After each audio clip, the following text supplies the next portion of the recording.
بسم اللہ الرحمن الرحیم نحمدہ ونصلی علی رسولہ الکریم اما بعد۔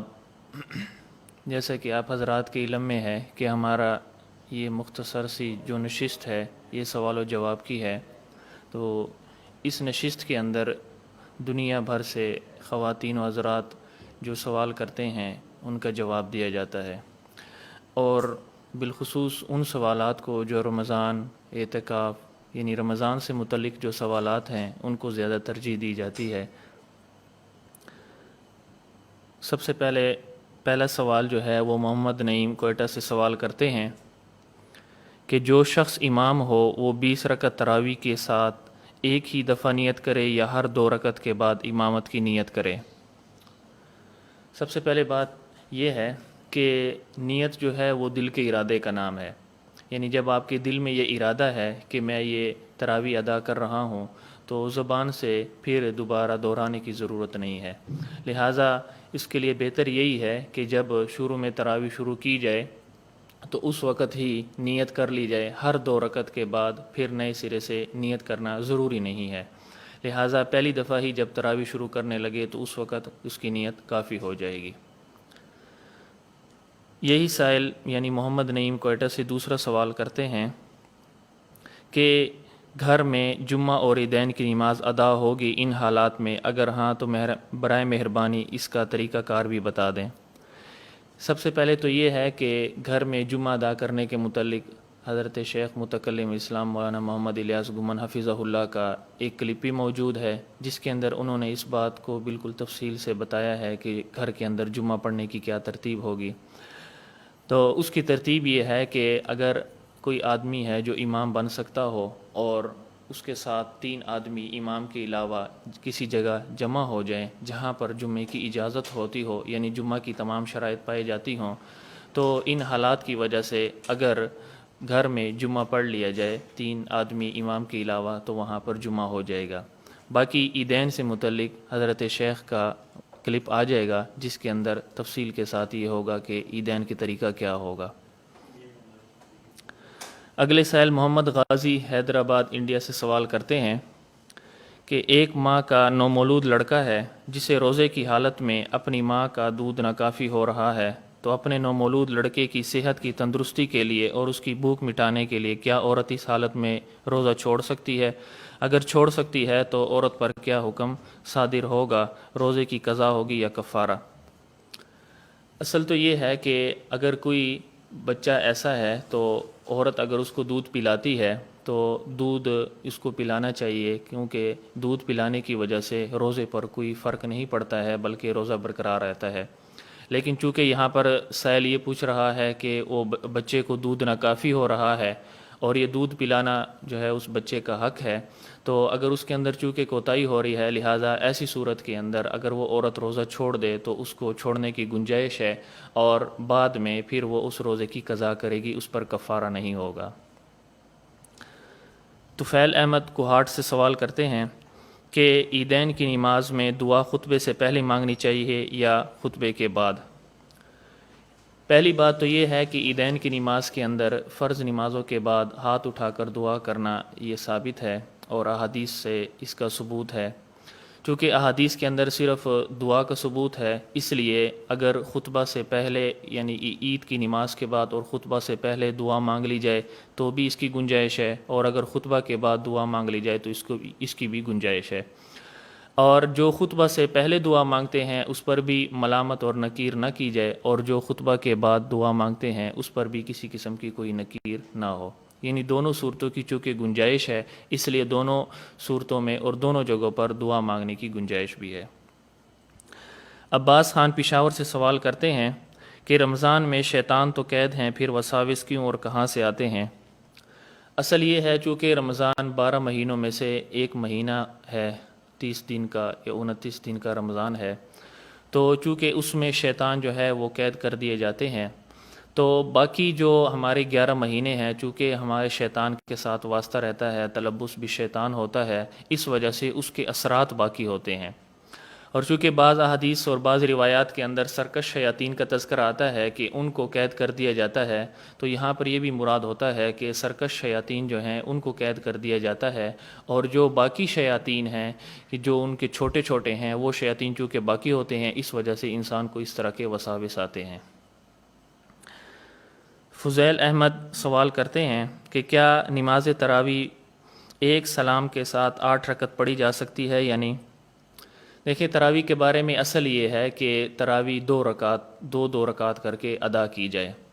لیکن اگر جیسے انہوں نے سائل نے پوچھا ہے 8 رکعت، اگر 8 رکعت ایک سلام کے ساتھ ادا کر لی جائے کہ ہر 2 رکعت کے بعد تشہد پڑھ کر پھر تیسری اور چوتھی رکعت کے لیے کھڑا ہوا جائے، اور اس کے بعد پھر 2 رکعت کے بعد تشہد پڑھ کے پھر کھڑا ہوا جائے،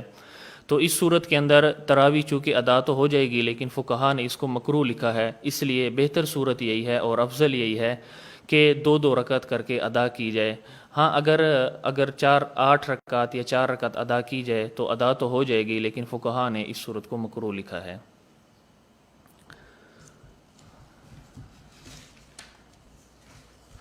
وسیم احمد انڈیا سے سوال کرتے ہیں کہ جمعے کی نماز میں 1 رکعت چھوٹ جائے تو اس کا کیا حکم ہے؟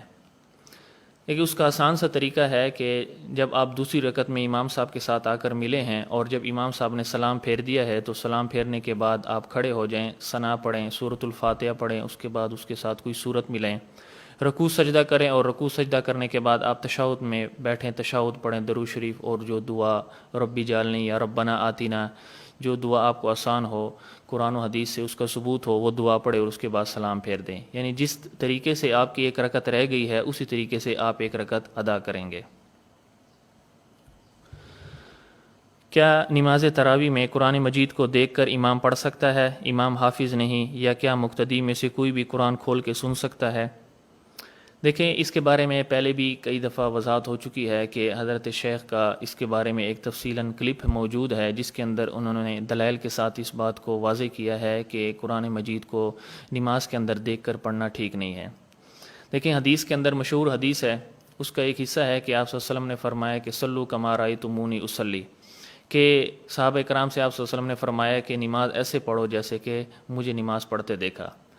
تو آپ صلی اللہ علیہ وسلم کی جو زندگی مبارکہ ہے، اس پوری زندگی کے اندر ہمیں کوئی بھی ایسے نماز نہیں ملتی ہے جس کے اندر آپ صلی اللہ علیہ وسلم نے قرآن مجید نماز کے اندر اٹھا کر دیکھ کر اس میں سے پڑھا ہو۔ تو جب آپ صلی اللہ علیہ وسلم کی زندگی میں اس کا ثبوت نہیں ملتا ہے، آپ صلی اللہ علیہ وسلم کے عمل سے اس کا ثبوت نہیں ملتا ہے، تو لہٰذا اس کا مطلب یہی ہوا کہ نماز کے اندر چاہے وہ فرض ہو، تراویح ہو، کوئی بھی نماز ہو، اس کے اندر امام کو قرآن مجید کھول کر دیکھ کر پڑھنے کی گنجائش نہیں ہے۔ لہٰذا احناف کا بھی اسی کے مطابق موقف ہے کہ اگر کوئی آدمی نماز کے اندر نماز پڑھانے والا یا پیچھے جو مقتدی ہے، اگر وہ قرآن مجید کھول کر دیکھ کر سنتا ہے تو اس صورت میں احناف کے ہاں اس کی نماز فاسد ہو جاتی ہے۔ عطاء الرحمن سوال کرتے ہیں، کوئی شخص سری نماز میں بآواز قرأت کر دے تو کیا حکم ہے؟ نماز 2 طرح کی ہے۔ ایک نماز وہ نماز ہے جس کے اندر ہم بلند آواز سے قرأت کرتے ہیں، اس کو جہری نماز کہتے ہیں۔ دوسری وہ نماز ہے جس کے اندر ہم آہستہ آواز سے قرأت کرتے ہیں، یعنی امام قرأت کرتا ہے لیکن مقتدی اس کی آواز کو نہیں سنتے ہیں، اس کو سری نماز کہتے ہیں۔ تو نماز اگر کوئی ایسی ہے، مثلا جیسے ظہر اور عصر ہے کہ اس کے اندر بلند آواز سے قرأت نہیں کی جاتی ہے، اس نماز کے اندر اگر کوئی امام بلند آواز سے قرأت کر لیتا ہے تو چونکہ اس نمازوں میں آہستہ آواز سے قرأت کرنا واجب ہے، لہٰذا واجب کے چھوڑنے کی وجہ سے سجدہ سہو لازم ہوگا۔ اور اسی طرح اگر کوئی نماز ہے جس کے اندر بلند آواز سے قرأت کرنی ہے، مثلا عشاء کی ہے، فجر ہے، مغرب ہے، اس کے اندر بھی اگر کوئی ایسے آہستہ آواز سے قرأت کر لیتا ہے تو ایسی صورت کے اندر بھی اس امامت کرنے والے پر، یا اگر وہ امام بنا ہوا ہے تو اس صورت میں اس کے اوپر سجدہ سہو لازم ہوگا۔ تو خلاصہ یہ ہوا کہ سری نمازوں کے اندر بلند آواز سے قرأت کر لے، یا بلند آواز والی جو نمازیں ہیں جس میں بلند آواز سے قرأت کی جاتی ہے اس میں اگر آہستہ آواز سے قرأت کر لی جائے، دونوں صورتوں کے اندر سجدہ سہو لازم ہوگا۔ زبیر شاہ قریشی اٹک سے سوال کرتے ہیں کہ میں مسجد میں امام ہوں، وہاں پر جب میں نہیں ہوتا تو ایک لڑکا ہے جو حافظ ہے لیکن اس کی داڑھی نہیں ہے، جو داڑھی ہے وہ منڈاتا ہے، اس کے علاوہ اور کوئی خاص پڑھا لکھا بھی نہیں ہے، اگر میں نہ ہوں تو میری جگہ پر وہ جماعت کرا سکتا ہے یا نہیں؟ اسی طرح تراویح کی امامت بھی کرا سکتا ہے. یعنی دیکھیں، انبیاء علیہ الصلاۃ والسلام میں سے کوئی بھی نبی ایسا نہیں گزرا جنہوں نے بغیر داڑھی کے وقت گزارا ہو یا زندگی میں کبھی داڑھی جو ہے وہ بالکل منڈائی ہو. یعنی یہ ایسی سنت ہے جو تمام انبیاء علیہ الصلاۃ والسلام کی سنت ہے. تو لہٰذا اس صورت کے اندر بہتر یہی ہے کہ کوئی ایسا امام یا کوئی ایسا شخص کہ جو متبع سنت ہو تو اس کو امام بنانا چاہیے. اصل تو یہی ہے. ہاں، اگر کوئی ایسی صورت ہے کہ جس کے اندر اس لڑکے کے علاوہ کوئی اور ایسا آدمی نہیں ہے کہ جو امامت کرا سکتا ہو، یا دوسری صورت یہ ہے کہ جو مقتدی بننے والے ہیں وہ سارے کے سارے ہی ایسے ہیں کہ جن کی داڑھی نہیں ہے، تو اس صورت میں بہتر اور افضل یہی ہے کہ اکیلے نماز پڑھنے سے بہتر ہے کہ جماعت کے ساتھ اور اس لڑکے کی اقتداء میں جماعت کرا لی جائے، امامت وہی لڑکا کرائے، تو اس صورت کے اندر وہ جو جماعت کا ثواب ہے وہ مل جائے گا. ہاں، اور اگر کوئی ایسا ہے کہ جو داڑھی والا ہے یعنی متبع سنت ہے، اس کی جو ہے وہ داڑھی مکمل ہے اور وہ اس کی کرت بھی اچھی ہے، تو لہٰذا اس صورت کے اندر اس بچے کو چھوڑ کر وہ داڑھی اور جو متبع سنت شخص ہے اس کو جو ہے وہ امامت کرانی چاہیے، اور وہی امامت کا زیادہ حقدار ہے. محمد اصحاب فیض آباد انڈیا سے سوال کرتے ہیں کہ اگر کسی کے بدن سے خون یا پیپ نکل جائے تو کیا روزہ ٹوٹ جاتا ہے یا نہیں؟ دیکھیں، اصل یہ ہے کہ روزے کی حالت کے اندر اگر آدمی کے پیٹ کے اندر کوئی چیز چلی جائے تو اس سے روزہ ٹوٹ جاتا ہے. اور یہ خون اور پیپ ایسی چیز ہے کہ یہ انسان کے جسم سے نکل رہی ہے باہر، تو اس نکلنے کی وجہ سے اس کا روزہ ٹوٹے گا نہیں، بلکہ اس کا روزہ برقرار رہے گا، اس کے روزے پر کوئی اثر بھی نہیں پڑے گا. صداقت علی انصاری انڈیا سے سوال کرتے ہیں، اس وقت سب کاروبار بند ہیں جس کی وجہ سے جو لوگ روزانہ کمانے کھانے والے ہیں ان کو کافی پریشانی کا سامنا ہے. کیا اس وقت میں وہ لوگ زکوٰۃ یا صدقے کا پیسہ استعمال کر سکتے ہیں اگر کوئی دے، اور وقت اور عام اوقات میں ان کو زکوٰۃ یا صدقے کا پیسہ استعمال کرنا جائز نہیں؟ دیکھیں، اصل تو یہ ہے کہ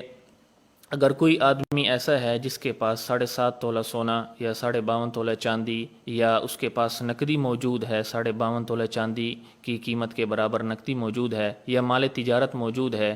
تو ایسی صورت کے اندر وہ چونکہ مستحق زکوٰۃ نہیں ہے، لہٰذا اس کو زکوٰۃ نہیں دی جا سکتی. اور اگر کوئی ایسا شخص ہے کہ اس کے پاس ان چاروں چیزوں میں سے کوئی چیز بھی نہیں ہے، اور اس کا جو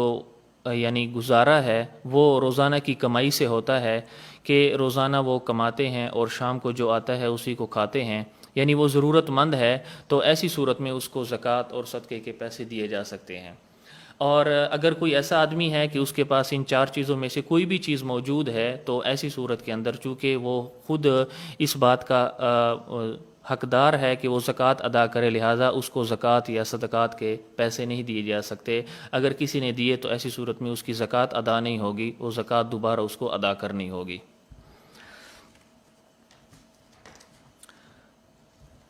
احمد شارق انڈیا سے سوال کرتے ہیں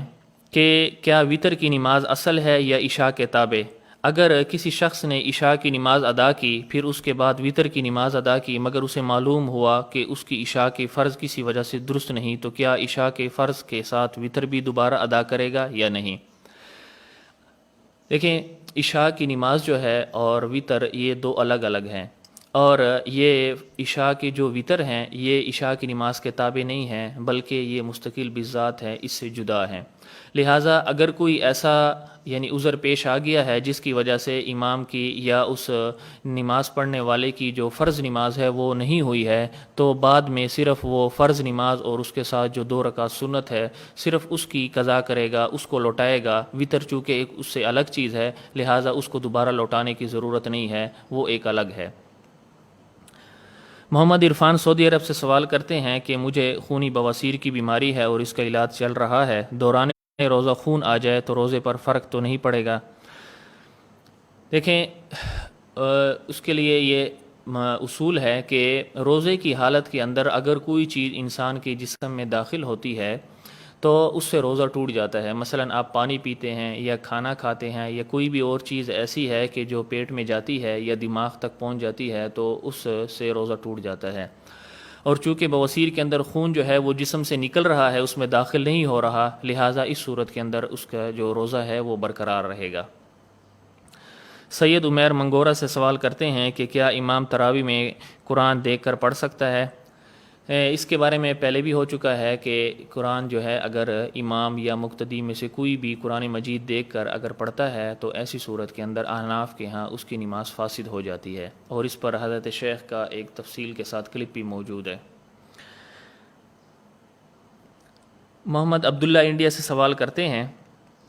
کہ میں نے منت مانگی ہے کہ جس جگہ شادی کا پیغام بھیجوں اگر وہ لوگ راضی ہو جائیں شادی کے لیے تو جو بھی مجھے ان کی طرف سے پہلی خوشخبری سنائی کہ تمہارا رشتہ پکا ہو گیا تو اس کو 500 روپیہ ہدیہ میں دوں گا، کیا منت صحیح ہے؟ اور اگر صحیح ہے تو اگر وہ شخص پیسے لینے سے انکار کرے تو کیا کرے؟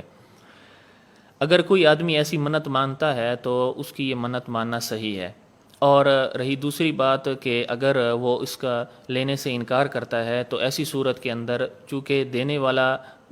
دے رہا ہے، وہ اپنا حق ادا کر رہا ہے، لہٰذا وہ بری الذمہ ہے، اور اگر وہ دوسرے لینے سے انکار کرتا ہے تو یا تو کسی اور کو دے دے، کسی مستحق کو دے دے، کوئی ایسا غریب ہے اس کو دے دے، یا پھر صدقے کی نیت کے ساتھ کسی مسجد کے اندر یا کسی مدرسہ کے اندر یا کوئی ایسا غریب ہے جو رشتہ دار کوئی اور ہے اس کو دے دیے جائیں، تو یہ بھی افضل ہے کہ اس سے دوہرا ثواب اس کو ملے گا۔ محمد عامر دہلی انڈیا سے سوال کرتے ہیں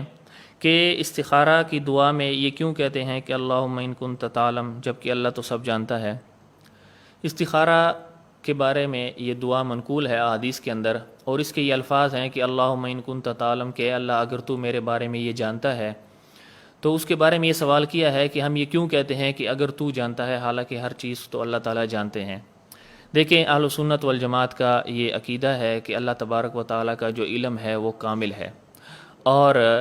اللہ تعالیٰ کا علم ہمارے بارے میں بھی کامل ہے کہ اللہ تعالیٰ کو ہماری ہر چیز کا بالکل مکمل اور کلی طور پر علم ہے۔ اب یہاں پر یہ جو کہا گیا ان کنت تعلم، اس کو کہا گیا ہے علم ظہوری کے اعتبار سے، یعنی ہم یہ کہنا چاہتے ہیں کہ اے اللہ کہ جس چیز کے بارے میں ہم آپ سے مشورہ طلب کر رہے ہیں، اگر اس کے اندر خیر ہے تو اس خیر کو ہمارے لیے ظاہر فرما، یعنی اس خیر کو تو جانتا تو ہے ہی، اس خیر کو ہمارے لیے بھی ظاہر فرما تاکہ ہم اس خیر کو اپنا لیں، اور اگر جس چیز کے بارے میں ہم تجھ سے مشورہ کر رہے ہیں اس کے اندر اگر ہمارے لیے خیر نہیں ہے، ہمارے لیے نقصان ہے، تو اس نقصان کو بھی ہمارے لیے ظاہر فرما تاکہ وہ ظاہر ہونے کے بعد ہم اس سے دور ہوں۔ تو یہ جو کہا گیا ہے علم، یہ ہمارے اعتبار سے ہے، یعنی یہاں پر علم ظہوری مراد ہے کہ ہمارے ہاں ظاہر ہونے کے اعتبار سے اللہ تعالیٰ کا جو علم ہے وہ ہم پر ظاہر ہو جائے تاکہ اس کی مطابق ہی ہم اس چیز کا چناؤ کریں کہ اس کام کو اپنانا چاہیے یا اس کام کو اپنانا نہیں چاہیے۔ سہیل احمد انڈیا سے سوال کرتے ہیں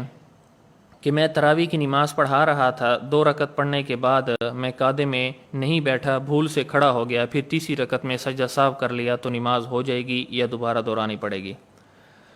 دیکھیں، اگر کوئی آدمی 2 رکعت کے بعد قعدہ میں نہیں بیٹھتا اور تیسری رکعت کے لیے کھڑا ہو جاتا ہے تو اصل تو اس کے لیے یہ ہے کہ اگر اس کو سجدہ سے پہلے یاد آ جاتا ہے، تیسری رکعت کے سجدہ سے پہلے اس کو یاد آ جاتا ہے تو وہ دوبارہ واپس لوٹ آئے اور التحیات تشہد پڑھے اور اس کے بعد سجدہ سہو کرے تو اس کی 2 رکعتیں ادا ہو جائیں گے۔ لیکن اگر اس کو سجدہ کے بعد یاد آتا ہے، سجدہ اس نے کر لیا ہے، اس کے بعد اس کو یاد آیا ہے، تو لہٰذا ایسی صورت کے اندر وہ اس کے تیسری رکعت کے ساتھ ایک چوتھی رکعت ملائے گا اور 4 رکعتیں مکمل کرنے کے بعد آخر میں سجدہ سہو کرے گا۔ تو ایسی صورت کے اندر جو اس کی پہلی 2 رکعتیں ہوں گی وہ پہلی 2 رکعتیں نفل شمار ہوں گی، اور یہ جو آخری 2 رکعتیں ہوں گی یہ تراویح اس کی شمار ہوں گی، اور جو پہلی 2 رکعتوں کے اندر پڑھا گیا قرآن ہے وہ بھی اس کے بعد جب ان کو دوبارہ لوٹائے گا ان تراویح کو تو اس کے اندر وہ پڑھا ہوا قرآن بھی دوبارہ لوٹایا جائے گا۔ اسید عالم انڈیا سے سوال کرتے ہیں کہ مجلس نکاح میں لڑکا اپنے والد کا نام بدل دے، یعنی ماں کے شوہر اول سے اس کا نسب ہے، جبکہ نکاح میں شوہر ثانی کا نام بتایا اور مجلس عقد الگ الگ ہے، تو اس صورت میں نکاح ہوگا یا نہیں؟ اگر نہیں ہے تو اب کیا کیا جائے؟ سوال کے 2 حصے ہیں۔ پہلا سوال کا حصہ یہ ہے کہ مجلس نکاح جو ہے اس کے اندر لڑکے کا نام بدل دیا، لڑکے کے والد کا نام بدل دیا، تو اصل یہ ہے، دیکھیں اصول یہ ہے کہ جو مسمہ ہے، مسمہ کا مطلب جس کا نکاح ہو رہا ہے، کہ مثلا زید شخص ہے، تو اگر زید کا نام اس مجلس کے اندر بدل بھی دیا جائے اگرچہ وہ جبکہ وہ زید بالکل سامنے موجود ہے، تو ایسی صورت کے اندر بھی اس زید کا ہی نکاح شمار ہوگا۔ مثلا مجلس نکاح کے اندر زید سامنے بیٹھا ہوا ہے اور کہنے والا کہتا ہے کہ زید بن بکر، اور یعنی اصل اس کا نام جو ہے وہ خالد ہے، لیکن وہ زید بن بکر کہہ دیتا ہے، تو ایسی صورت کے اندر بھی چونکہ وہ خالد خود سامنے موجود ہے، لہٰذا اس صورت کے اندر اگر نام تبدیل کر بھی دیا جائے تب بھی اس کا نکاح ہو جائے گا۔ اور مذکورہ صورت تو چونکہ اس سے آگے کی ہے کہ اس کا والد تبدیل کر دیا، تو لہٰذا ایسی صورت کے اندر بھی اس کا نکاح ہو جائے گا، اس کے نکاح پر کوئی فرق نہیں ہوگا۔ اور مسئلہ کی دوسری صورت کہ عقد مجلس عقد جو ہے وہ الگ الگ ہے، تو ایسی صورت کے اندر دو چیزیں ہیں۔ ایک تو یہ ہے کہ یعنی نکاح کی جو مجلس ہے اس کے منعقد ہونے سے پہلے مجلس الگ ہو اور اس کے اندر نام بدل دیا تو اس سے کوئی فرق نہیں پڑتا، اور اگر مجلس عقد جس میں وہ خطبہ پڑھا جاتا ہے اور یعنی دولہا اور دلہن دونوں سے پوچھا جاتا ہے، اگر وہ دونوں کی الگ ہے تو ایسی صورت کے اندر ان کا نکاح نہیں ہوا ہے، کیونکہ اتحاد مجلس نہیں پائی گئی ہے، لہذا اس صورت کے اندر پھر دوبارہ نکاح کیا جائے گا۔ محمد شاکر انڈیا سے سوال کرتے ہیں کہ سورہ آل عمران کی شروع میں الف لام میم اللہ لا الہ الا هو الحی القیوم ہے، الف لام میم کے میم پر فتح ہے اور لفظ اللہ کے الف پر فتح نہیں ہے، تو کیا ایسی صورت کے اندر ہم الف لام میم کے اللہ کو لام کے اللہ کے الف کے ساتھ ملا کر پڑھ سکتے ہیں یا نہیں؟ دیکھیں اصل تو یہ ہے کہ اس کے پڑھنے کی تین صورتیں ہیں۔ آپ تجوید والا قرآن مجید اگر کھولیں تو اس میں اسی صورت کے شروع کے اندر تین صورتیں لکھی ہوتی ہیں، اور جو یہاں پر صورت پوچھی گئی ہے وہ صورت بھی ٹھیک ہے کہ جب ہم پڑھتے ہیں الف لام میم تو یہاں پر الف لام میم کا جو میم ہے اس کو اللہ کی الف کے ساتھ ملا کر پڑھ سکتے ہیں، یعنی ہم اس طرح سے پڑھیں گے الف لام میم اللہ لا الہ الا هو الحی القیوم، یعنی اس طرح ملا کر پڑھنا یہ صورت بھی جائز ہے۔ محمد عامر مقبوضہ کشمیر سے سوال کرتے ہیں کہ کیا تہجد نماز کے لیے پہلے کچھ دیر کے لیے آرام کرنا ضروری ہے یا نہیں؟ دیکھیں اصل تہجد میں تو یہی ہے کہ رات کے آخری پہر میں تہجد پڑھی جائے۔ اگر کوئی ایسا آدمی ہے کہ جس کا یہ معمول ہو کہ وہ تہجد رات کے آخری پہرے میں پڑھتا ہے، تو ایسی صورت میں اس کو ابتدا رات میں آرام کرنا چاہیے اور آخری حصے میں اٹھ کر تہجد ادا کرنی چاہیے۔ لیکن اگر کوئی ایسا عذر ہے، سفر کیا مسلسل سارا دن جو ہے وہ سفر کیا ہے یا آگے سفر درپیش ہے، تو ایسی صورت کے اندر اگر اول وقت کے اندر بھی تہجد ادا کر لی جائے تو اس صورت کے اندر بھی وہ تہجد ادا ہو جائے گی اور تہجد کا ثواب اس کو پورا ملے گا۔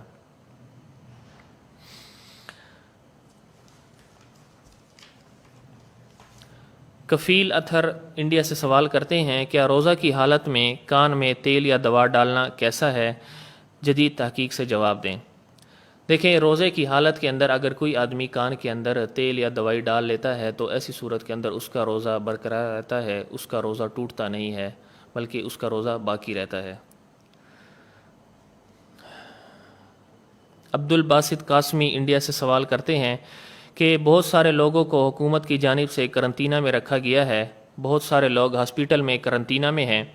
کیا وہ لوگ روزہ رکھ سکتے ہیں جبکہ ان کی حیثیت حکومت کی نظر میں بیمار کسی ہے اور وہ حکومت کی قید میں بھی شامل ہیں اور بہت سارے لوگ مسافر بھی ہیں؟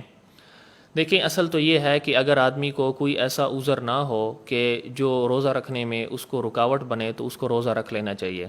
چونکہ یہ حضرات قرنطینہ کے اندر ہیں تو اگر ان کی طبیعت اس بات کی حامل ہے کہ وہ روزہ رکھ سکتے ہیں تو ایسی صورت کے اندر ان کو روزہ رکھنا چاہیے تاکہ روزے کا ثواب ان کو ملے، اور اگر وہ بیمار ہیں اور ان کی طبیعت جو ہے وہ روزہ رکھنے کے قابل نہیں ہے تو اگر وہ روزہ نہیں رکھتے ہیں تو اس صورت کے اندر شرعی معذور ہونے کی وجہ سے ان کے اوپر کسی قسم کا کوئی گناہ نہیں ہوگا۔ ہاں البتہ یہ ہے کہ ان کے ذمے ہوگا کہ وہ بعد میں پھر ان روزوں کی قضا کرے گا، ان کی قضا ان کے ذمے لازم ہے۔ اسامہ اوان سوال کرتے ہیں کہ ہم بستری کے بعد جو کپڑے پہنے ہوتے ہیں وہ دھونے چاہیے یا نہیں؟ اگر ایسی صورت کے اندر ان کپڑوں پر کسی قسم کی کوئی ناپاکی لگ گئی ہے تو اس صورت میں کپڑوں کو یعنی تبدیل کریں یا کپڑے کے اس حصے کو دھو لیں جس پر ناپاکی لگی ہے، اور اگر اس پر ناپاکی نہیں لگی ہے، صرف پسینہ وغیرہ ہے، تو ایسی صورت کے اندر انہی کپڑوں کو پہنا جا سکتا ہے اور اس کے اندر باقی عبادات جو ہے وہ بھی اس کو ادا کیا جا سکتا ہے۔ زبیر الدین انڈیا سے سوال کرتے ہیں کہ 2 رکعت اور 4 رکعت کی نماز کے قیام میں کیا فرق ہے؟ دیکھیں، اگر وہ فرض نماز ہے تو ایسی صورت کے اندر جو فرض کی تیسری اور چوتھی رکعت ہوگی اس کے اندر صرف سورۃ الفاتحہ پڑھی جائے گی اور اس کے ساتھ سورت نہیں ملائی جائے گی۔ اور اگر 4 رکعت والی نماز جو ہے وہ سنت ہے تو سنت اگر وہ مؤکدہ ہے، یعنی ایسی سنت ہے کہ جس کے بارے میں آپ صلی اللہ علیہ وسلم نے ہمیشگی اختیار کی ہے، ہمیشہ اس کو پڑھا ہے، کبھی چھوڑا نہیں ہے، تو اس کا طریقہ یہ ہے کہ اس کی 4 رکعتوں کے اندر سورۃ الفاتحہ بھی پڑھی جائے گی اور ساتھ اس کے کوئی سورت بھی ملائی جائے گی۔ اور اگر سنن غیر مؤکدہ ہے تو اس میں بھی یہی ہے کہ 4 رکعتوں کے اندر سورت بھی ملائی جائے گی، سورۃ الفاتحہ اور اس کے ساتھ سورت ملائی جائے گی۔ البتہ سنن مؤکدہ اور غیر مؤکدہ میں تھوڑا سا فرق یہ ہوگا کہ اگر سنن غیر مؤکدہ ہو، مثلا جیسے عصر کی پہلی 4 رکعت سنت ہے، عشاء کی پہلی 4 رکعت سنت ہے، تو ان سنتوں کے اندر جب ہم 2 رکعت کے بعد تشہد میں بیٹھیں گے تو تشہد کے اندر ہم التحیات بھی پڑھیں گے، اس کے ساتھ درود شریف بھی پڑھیں گے اور اس کے ساتھ دعا بھی پڑھیں گے، اور جب ہم تیسری رکعت کے لیے کھڑے ہوں گے تو اس تیسری رکعت کے اندر ہم ثنا بھی پڑھیں گے اور اس کے بعد پھر سورت فاتحہ اور اس کے ساتھ کوئی سورت بھی ملائیں گے۔ تو یہ فرق سنن مؤکدہ اور غیر مؤکدہ کے اعتبار سے ہے۔ ہاں، اگر ایسا ہو کہ کبھی بھول کے آدمی سنن غیر مؤکدہ میں تشہد یعنی التحیات پڑھنے کے بعد ہی تیسری رکعت کے لیے کھڑا ہو جائے اور سورۃ الفاتحہ اور ساتھ سورت ملائے ثنا نہ پڑھے، تو ایسی صورت کے اندر بھی اس کی وہ سنتیں ادا ہو جائیں گی، لیکن بہتر اور افضل طریقہ یہی ہے کہ 2 رکعت کے بعد پوری تشہد پڑھی جائے یعنی التحیات، اس کے بعد درود شریف اور دعا پڑھی جائے، اور تیسری رکعت کے لیے جب کھڑے ہوں تو تیسری رکعت کے شروع کے اندر بھی ثنا اور اس کے بعد فاتحہ پڑھی جائے۔ سمیر احمد کراچی سے سوال کرتے ہیں کہ میں دینی تعلیم حاصل کرنا چاہتا ہوں مگر مدرسہ نہیں جا سکتا، کیا کروں؟ دیکھیں، اس کے متعلق جو ہے متکلم اسلام کا حضرت کا ایک تفصیلی نصاب ہے۔ ایک تو یہ ہے کہ حضرت نے لاک ڈاؤن کے اس زمانے کے اندر ایک ترتیب اور ایک نصاب کو ترتیب دی ہے کہ اس کے اندر انہوں نے وہ تمام کتابیں اور یعنی اس فارغ اوقات کو قیمتی بنانے کے لیے ایک نصاب مقرر کیا۔ اگر وہ نصاب آپ جو ہے وہ آناف میڈیا سروسز سے طلب کر لیں تو آپ کو وہ نصاب مل جائے گا۔ تو اس نصاب کو اگر آپ پڑھیں اور اس کا مطالعہ کریں اور کسی عالم کی رہنمائی کے اندر وہ کریں تو آپ کو اس سے کافی فائدہ ہوگا۔ اسی طرح آناف میڈیا سروسز پر ہمارا جو ہے وہ ایک صراط مستقیم کورس مرد حضرات کے لیے بھی چلتا ہے، تو اگر آپ اس میں شامل ہوں اور اس کے اندر بھی آپ کو کافی جو ہے وہ رہنمائی حاصل ہوگی۔ اسی طرح وقتاً فوقتاً آپ جو ہے وہ علماء حق سے جو ہے وہ رابطہ رکھیں اور اس کے مطابق جو ہے وہ رہنمائی حاصل کر کے آپ علوم حاصل کریں تو آپ کو کافی فائدہ ہوگا۔ اللہ تبارک و تعالی ہمیں رمضان مبارک کے ان قیمتی لمحات کو مزید قیمتی بنانے کی توفیق عطا فرمائے، اور اللہ تبارک و تعالی اس پوری دنیا کو اس وبا سے نجات عطا فرمائے۔ وآخر دعوانا الحمدللہ رب العالمین۔